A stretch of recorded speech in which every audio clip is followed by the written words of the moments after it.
అందరికీ నమస్కారం. శాస్త్ర మీడియా నెట్వర్క్స్ అకౌంట్ కొన్ని అనివార్య కారణాల వల్ల ఫ్రీజ్ అయింది. కావున పర్సనల్ అకౌంట్ నెంబర్ ఇవ్వడం జరిగింది. దయచేసి అందరూ సపోర్ట్ చేసి కింద ప్లే అవుతున్న అకౌంట్ నెంబర్ కి లేదా phone pay, Google pay number కి మీ సపోర్ట్ అందించండి. ఆర్థికంగా మీ చేయూత మన ఆర్ వాయిస్ ఛానల్ కి చాలా అవసరం. దయచేసి సపోర్ట్ చేయగలరు. Welcome to R Voice. నేను మీ వాత్సల్య.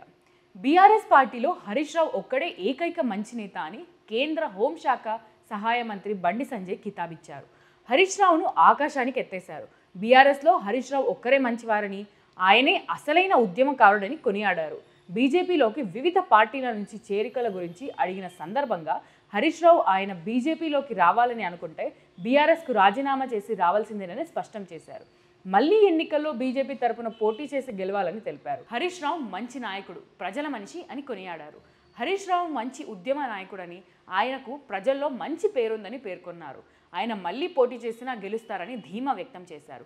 అయితే తాను ఇలా అన్నానంటే హరీష్ రావు తనకు ఫోన్ చేశారనో లేక బీజేపీలో చేరుతున్నారనో అనుకోవద్దని తెలిపారు. బీజేపీలో బీఆర్ఎస్ విలీనం ఒక డ్రామా అని కొట్టిపారేశారు.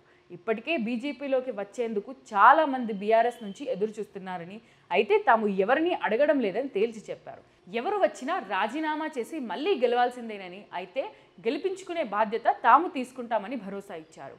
అభివృద్ధిని చేసి కాంగ్రెస్లో చేరుతున్నారని మాట్లాడుతున్న అధికార పార్టీ నేతలారా, నిజంగా మీరు అభివృద్ధి చేస్తున్నట్లు భావిస్తే మీ పార్టీలో చేరిన ఎమ్మెల్యేలందరితో రాజీనామా చేయించి ఉప ఎన్నికల్లో ప్రజా తీర్పు కోరే దమ్ముందా అని సంజయ్ కాంగ్రెస్ నేతలకు సవాల్ విసిరారు. ప్రజలిచ్చిన తీర్పును అపహాస్యం చేస్తూ కొందరు ఎమ్మెల్యేలు తమ అక్రమాస్తులను కాపాడుకోవడానికి అధికార పార్టీలో చేరుతున్నారని మండిపడ్డారు. పైకి మాత్రం సిగ్గు లేకుండా నియోజకవర్గ అభివృద్ధి కోసమే కాంగ్రెస్లో చేరుతున్నామని బీఆర్ఎస్ ఎమ్మెల్యేలు నీతులు వల్లించడం సిగ్గుచేటన్నారు.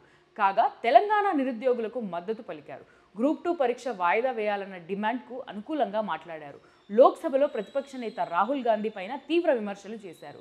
అసెంబ్లీ ఎన్నికల సందర్భంగా రాహుల్ గాంధీ నిరుద్యోగులకు ఇచ్చిన మొహబ్బత్ కి దుకాన్ అంటే ఇదేనా అంటూ నిలదీశారు. వెంటనే నిరుద్యోగులతో సామరస్యపూర్వకంగా చర్చించి వారి ఆందోళనను విరమింప చేయాలని రేవంత్ రెడ్డి ప్రభుత్వాన్ని ఆయన డిమాండ్ చేశారు. ప్రతిరోజు అడుగుతున్నాను, మళ్ళీ ఈ రోజు కూడా అడుగుతున్నాను. ఆర్థికంగా మన ఛానల్ని నిలబెట్టే బాధ్యత కూడా మీ అందరి మీదే ఉంది.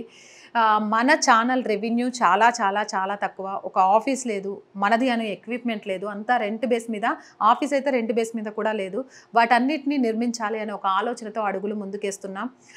ప్రజల గొంతును ప్రభుత్వానికి అందించే ఒక వారధిలాగా పనిచేస్తూ వాస్తవాలని, ముఖ్యంగా జాతీయవాదాన్ని జనంలోకి తీసుకెళ్లాలనే ఉద్దేశంతోనే ఈ ఛానల్ స్టార్ట్ చేశాను. స్టార్ట్ చేసినప్పటి నుంచి మీ అందరూ ఆదరిస్తున్నారు కాబట్టే ముందుకెళ్తున్నాను.